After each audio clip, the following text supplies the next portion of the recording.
It is an amazing passage. So dramatic, not badly written by a fisherman. Inspired fisherman. Okay, let me get organised here with my PowerPoints. Light in the darkness. We live in an age of information. We have more access than ever to info. Podcasts, we can hear from experts, all sorts of opinions, but then probably more outrage, more confusion perhaps. Everyone claims to have insights and everyone claims to have the truth. But if anything, perhaps it's made things more divided than ever. Into that world, Jesus doesn't just offer another perspective to consider. He doesn't get up and say, here's my contribution to the discussion. He stands up and says, I am the light of the world. It's hard to argue with light. When the light comes, there's not much you can do about it. The sun rises, the darkness can't fight the light. It just gets light. Light shines. We either live in the light or we can pull down the blinds and try our best to hide from it. Now let me just give you a brief reminder of last week, the context. Last week we saw that Jesus eventually went up to Jerusalem for the Feast of Tabernacles, of tents. At that feast they remembered the wanderings in the wilderness, the 40 years in the desert, post-Exodus, and in that context Jesus offers all living water. If anyone would come to him, he'll give them living water. And there at the temple, there's confusion and division about Jesus' identity, his origin, his destination. And there's outright unbelief. There's opposition and persecution from the Jewish authorities. They want him dead. And these reactions to Jesus continue into chapter 8. And the setting is still in Jerusalem at the temple. But he has a new claim in chapter 8, a new offer. The light of the world. When Jesus spoke again to the people, he said, I am the light of the world. Whoever follows me will never walk in darkness, but will have the light of life. So this is another massive claim from Jesus. Jesus claiming to be the true light that reveals reality and leads to life. And to understand the weight of this claim of Jesus, we need to understand the Old Testament background. What does the Old Testament teach about God and light? Well, firstly, God himself is light. Psalm 27 verse 1, for example, the Lord is my light and my salvation. So Jesus is identifying himself with the Lord. Second, we know that God is the creator of light. In the beginning, Genesis 1:3, God said, let there be light. Right back at the start of John's Gospel, John has already said that Jesus is the Word who was there at the beginning, involved in creation, and the Word has become flesh. And now Jesus is active in new creation. Spiritual light and life out of spiritual darkness and death. The third thing in the Old Testament, you might remember the pillar of fire in the wilderness. Again, this wilderness theme is still here. Back in Exodus 13, God is leading the Israelites through the wilderness by the pillar of fire. So the fire leads, the fire guides, the fire protects, the fire marks them out as God's people. God is present with them. And now Jesus at the Feast of Tabernacles, water from the rock and light from the fire. He fulfills both. Now I understand that at the Feast of the Tabernacles, I've got a picture here, not a real picture obviously of the old temple. I don't know if it's AI generated or whatever, but at the Feast of Tabernacles, there were giant lamps that were lit in the temple courts to remember the pillar of fire. So if you can picture it, in the temple court during the festival celebrating God's wilderness, Jesus stands up and says, I am the light of the world. So it's not so subtle. It's a direct claim to be the true and greater presence of God, to be our guide and our protection, to be God's presence with us. And he is indeed with us by his Spirit. The other thing in the Old Testament is, you remember from the prophet Isaiah and the servant who was to come, the servant who would be the light to the nations. Isaiah 9:2, the people who walk in darkness will see a great light. And Isaiah 42:6, I will appoint you as a light to the nations. So here he is, the light to the nations, revelation, salvation, mission to the Gentiles. Jesus is not just the light of Israel, he's the light of the world. So all this language of the Old Testament, all these truths about God, all loaded up in Jesus and what he is claiming. And you can now see with that greater depth, I think, that what he's saying is very controversial. Just with those 7 words, I am the light of the world, very controversial. And it's just as controversial in our day. In a culture that says that truth is relative, or you follow your inner light, you define your own path, Jesus says, no, he is the light of the world, one light. And if you do not follow it, you remain in darkness. So unbelief, rejecting Jesus, the light of the world, is not neutral. It's to stay in the darkness. And that's why the chapter ends with stones in people's hands ready to throw at him, but I'm skipping ahead. If we're to put it in the positive, when you understand the depth of the claim, the truth of it, living out Jesus' challenge becomes a rich blessing and not a burden. The challenge, whoever follows me will never walk in darkness, but will have the light of life. What's the promise, really, isn't it? Whoever follows me will never walk in darkness, but have the light of life. What a blessing. What a blessing to have the light for life, the light of life in Jesus, to have his truth in our life, to have his salvation in our life, to have his guidance in our life, to have his presence in our life, to have freedom in life, freedom to serve him and serve God. Now, verses 13 to 30 record the ongoing dispute between Jesus and the religious leaders. We're going to skip it for the sake of time, but fundamentally, the section highlights that they are in spiritual darkness. They're in spiritual darkness. They're not quite sure who Jesus is. Unbelief leaves people blind to who Jesus truly is. And there's great danger in it. So I'll leave you to read those verses. We're going to move to verse 31, where Phil read for us. And to my second point here, the truth will set you free.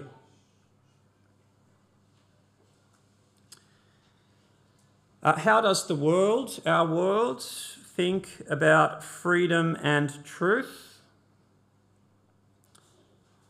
Well, freedom, I guess, is doing what you want when you want. It's being who you want to be, no one else telling me who I am. Truth is whatever you want it to be. What's true for you might not be true for me, that kind of idea. And because of this is the air we breathe, it can be tempting to soften Jesus' claim of being the truth, to being the one who sets free. We might be tempted to soften it to avoid offence and keep peace. But freedom in the end comes from submission to the truth. And the truth, as we shall see, is not an idea, but it is a person. Verse 31, to the Jews who had believed in him, Jesus said, "If you hold to my teaching, you are really my disciples. Then you will know the truth, and the truth will set you free." So again, in these words, there is a challenge and a promise. The challenge for us is, if you hold to my teaching, you are really my disciples. Real disciples hold on to Jesus' teaching. They go the distance. It's not just initial enthusiasm and then a slow drift away and an eventual giving up. Holding to Jesus' teaching means not only believing what he says, but also doing and living what he says.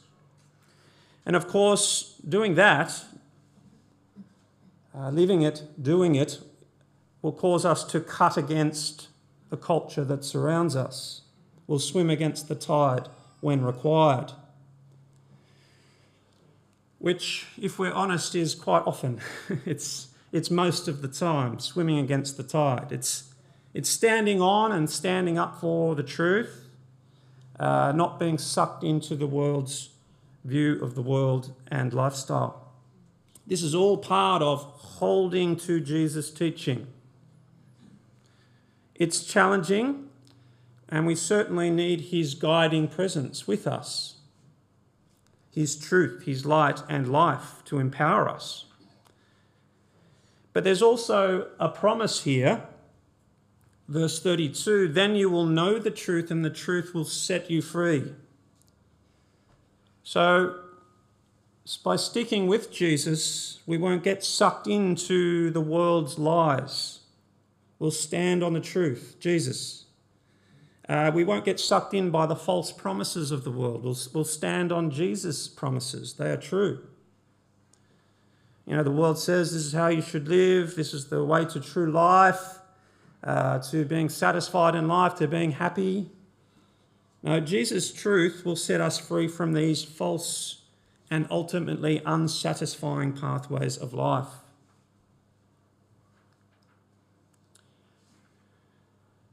Now, the religious leaders' blindness, they're living in darkness. Their belief in lies is revealed in their response to Jesus.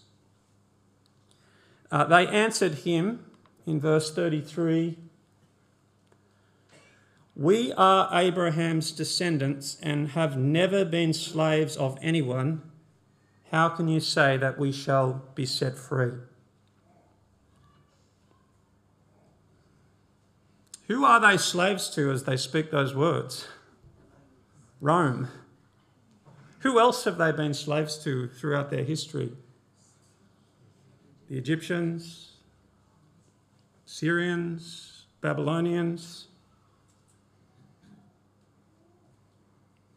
They're self-deceived. You know, if you don't believe in God, you believe in anything kind of stuff. Now, more than that, Jesus points out that they're in slavery to something much worse than political oppression. Verse 34, "Very truly I tell you, everyone who sins is a slave to sin." Now, a slave has no permanent place in the family, but a son belongs to it forever. So if the Son sets you free, you will be free indeed.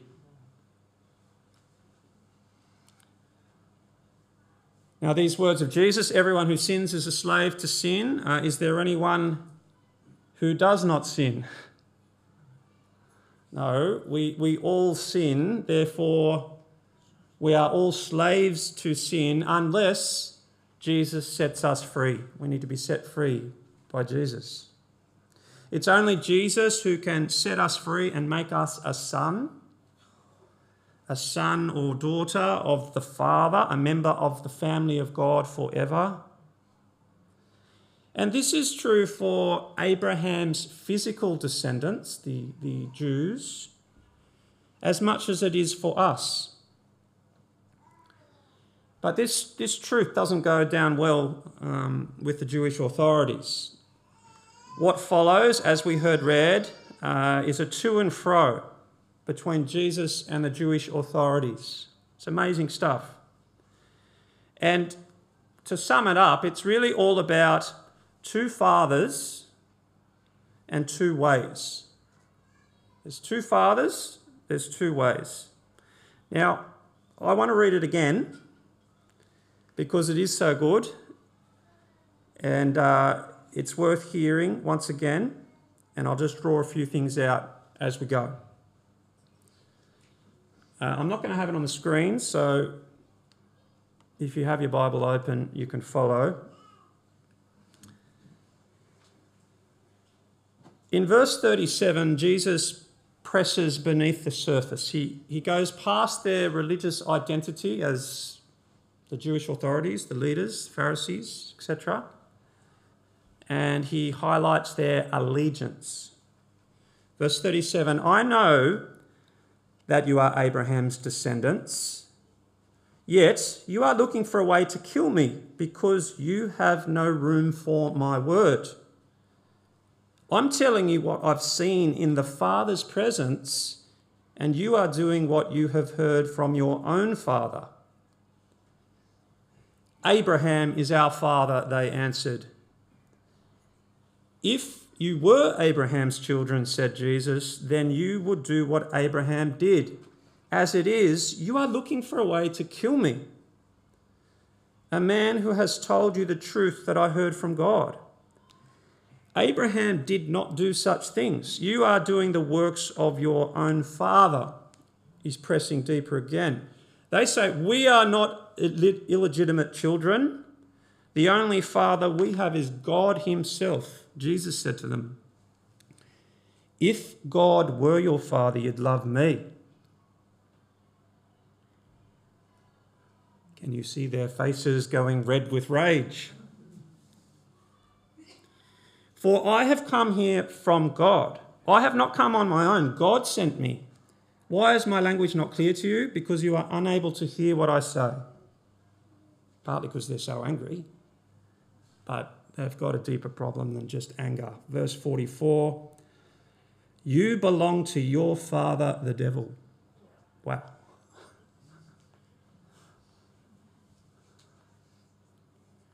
And you want to carry out your father's desires. They want to murder Jesus. They want to murder the Son of God, the divine Son. They want to murder him. He, the evil one, was a murderer from the beginning, not holding to the truth. There's no truth in him. When he lies, he speaks his native language, for he's a liar and the father of lies.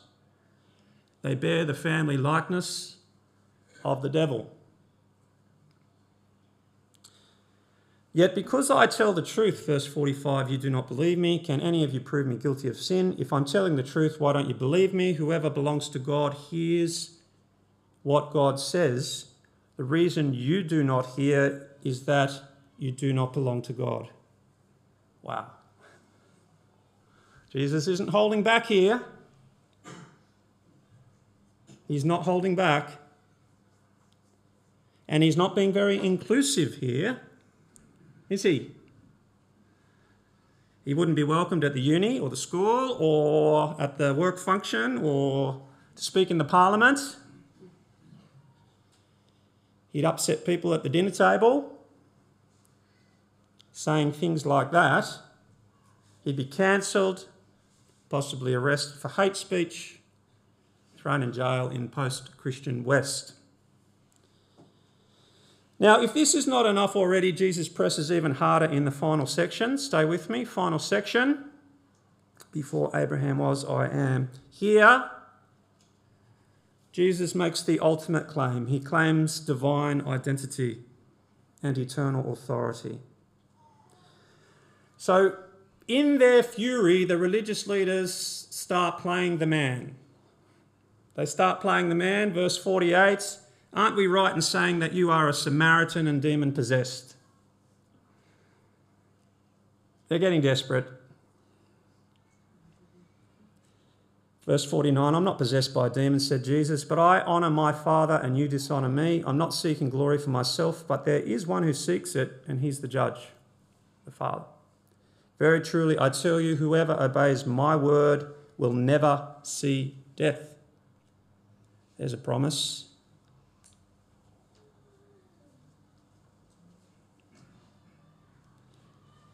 Some kind of claim. You can't dismiss Jesus as some nice teacher with some nice morals and some nice values to live by,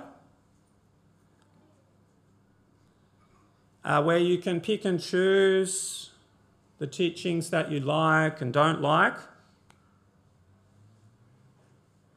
He makes such profound claims that he can be only one of three things. You might remember the 3 L's of C.S. Lewis. 3 L's. Lunatic. That's what the religious leaders are concluding. Lunatic. Liar. Not the truth. Not speaking the truth, just making it all up. Or, 3rd L, Lord, the divine Son who speaks the word of the Father, truth, light, life, freedom. Verse 52, at this, that is when Jesus said, whoever obeys my word will never see death, they exclaimed, now we know that you are demon-possessed. Abraham died and so did the prophets, yet you say that whoever obeys your word will never taste death. Are you greater than our father Abraham? He died and so did the prophets. Who do you think you are? That's a good question, isn't it? It's one of, if not the most important questions to ask and to know the answer to. Who did Jesus think he is? Jesus replied, if I glorify myself, my glory means nothing. My Father, whom you claim as your God, is the one who glorifies me. Though you do not know him, I know him. If I said I didn't, I'd be a liar like you, but I do know him and I obey his word. Your father Abraham rejoiced at the thought of seeing my day. He saw it and was glad. Heads are exploding, okay? Heads are exploding. You are not yet 50 years old, they said to him, and you've seen Abraham? Very truly, I tell you, verse 58, before Abraham was born, I am. At this, they picked up stones to stone him, but Jesus hid himself, slipping away from the temple grounds. They pick up stones to stone him because what is the punishment for blasphemy? Stoning. Before Abraham was born, I am is a clear claim of divinity, and the religious leaders know it. It's a good verse to quote when you're chatting with a JW who comes to the door for a conversation. They don't believe that Jesus is the divine Son of God, but the religious leaders knew what he was claiming. I am. And it's not just the JWs. Do the Muslims believe that Jesus is the divine Son? No. The Buddhists, the Hindus, the atheists, the New Agers, the Jews. Some Jews believe that Jesus is the divine Messiah. Some.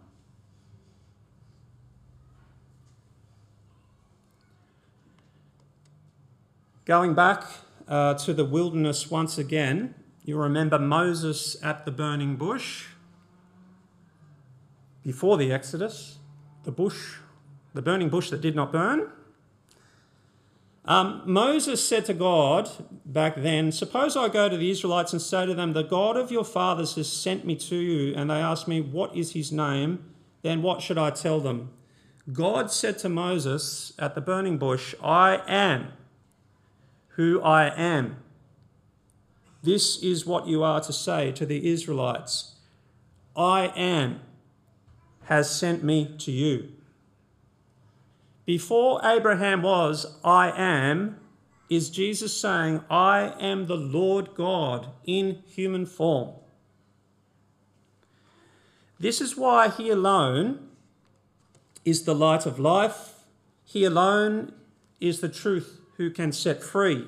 He alone, the one who can make us sons and daughters of the Father forever. But we must respond. We must respond. The divine Son graciously calls us to step out of spiritual darkness, out of blindness, into his light, into his truth, into freedom. Believe, follow, hold to his teaching. That's his call. The alternative, whether outright opposition or indifference, is to remain in the darkness with all of its negative consequences. So this is polarizing stuff. Jesus is a polarizer. You can't sit on the fence. There's no fence when it comes to Jesus. It's light or darkness. It's life or death. It's truth or lies. Spurgeon rightly said, Christ is either Lord of all, or he is not Lord at all.